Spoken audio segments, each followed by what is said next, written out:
So this big manly machine behind me that looks like a big fat pregnant Segway, this is the Pathfinder XC from Ferris, the FS2200 model.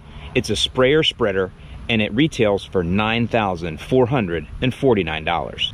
Now, I didn't buy this. This is actually on loan to me from Ferris. They are actually a part of the Briggs and Stratton company, or Basco, I guess they're called.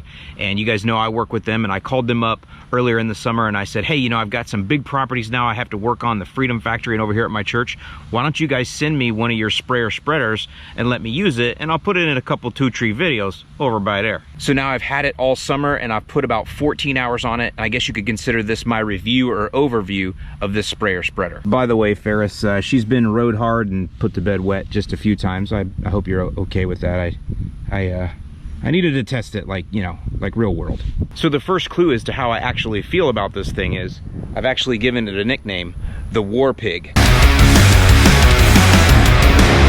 Oh, I hope that didn't show off my triple chins.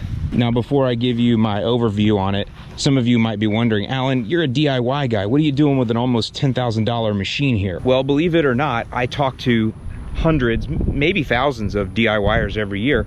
And I've had quite a few write in and ask me their thoughts or my thoughts on ride-on sprayer spreaders, because there's some folks in this audience much younger than me that have big properties that are doing really well, that own businesses, entrepreneurs, stuff like that, and they're willing to invest in something like this. As well as there's a lot of you guys that are lawn pros. A lot of you guys are actually DIYers who you're going into the professional business, that kind of stuff. And so, you know, this can be helpful for a wide array of folks that are in this audience. I'll also tell you that when I worked for True Green, I worked at the Merrillville, Indiana branch, and it just so happens that that is where Permagreen is headquartered. And so at my branch office there in Merrillville, we actually used permagreens, and we were one of the first branches in True Green to actually stretch the permagreen and do things with it that no one thought could be done. So I kind of saw that way back in like 2009, 2010. And that's the first thing I'll say. This kind of looks like the permagreen platform, Ferris. I hope that doesn't offend you, but it's actually a good thing. And when I say that, it's because you got the sulky here, and then you just basically have a motor and a tank and a spreader. And what that means is this design is very simple. And so that's really the first thing I want to point out here. There isn't a lot to figure out here. Now, I'll show you how I've overcomplicated it, because you guys know I do that. But for the most part, this is very easy to use. You don't need a lot of training on it. You basically have this lever here is your throttle. This one activates spray, and that's to open up your spreader hopper. That's really all there is to it. So you don't have a lot of other gadgets to deal with. It seems like the trend in these sprayer spreaders these days is they're getting bigger and bigger and bigger, like freaking Starship Enterprise, you know? You gotta have like Mr. Sulu at the front operating all these buttons for you.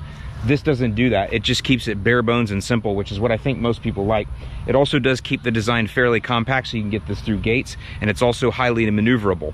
One other thing I will say is, because of the design with that sulky, if you hit a hill or a spot where things are slipping or whatever, it's really easy. You can just jump off the sulky, but you can still steer it to turn it. And that can't be done with some of the real large units that are out on the market these days.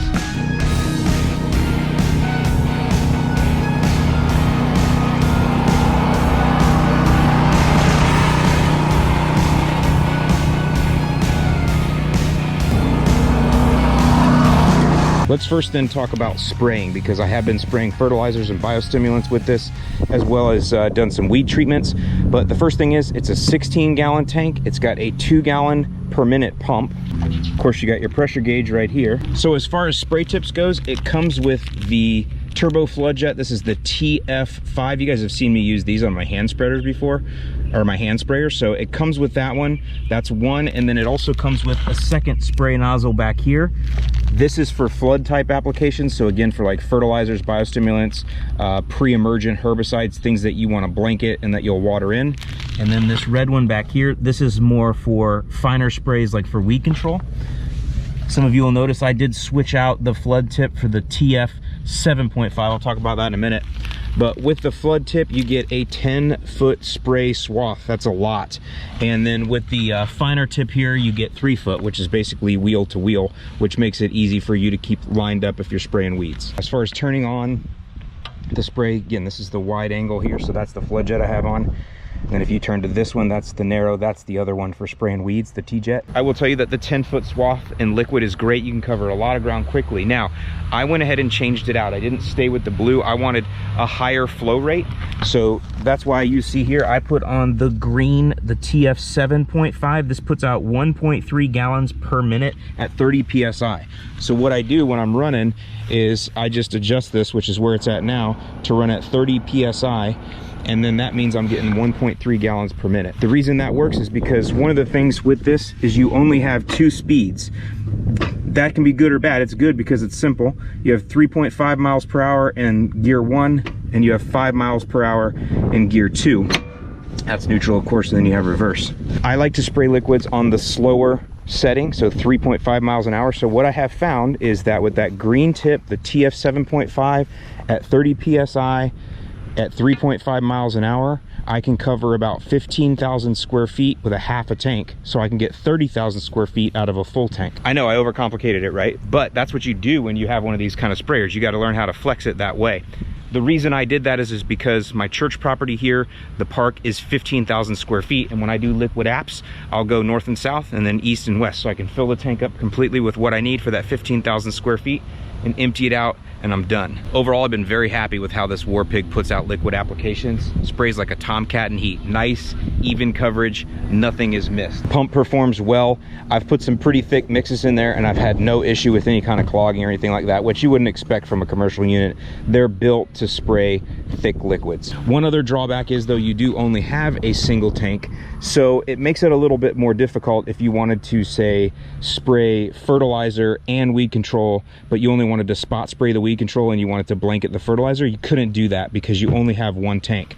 So you do have to switch between nozzles, but they're both feeding off of the same tank. So I've found that when I spray weeds, I have to actually empty this out of all the fertilizer that's in it, then fill it for weed control.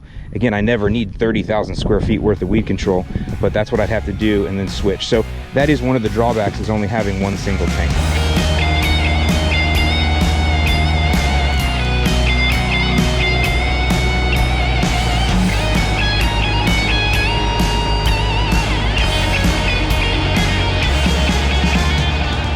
As far as granular applications go, it comes with a Spiker 220. This is a 200-pound capacity hopper. You can tell it's a Spiker because it's got that dial on there, and that is how you adjust the drop opening.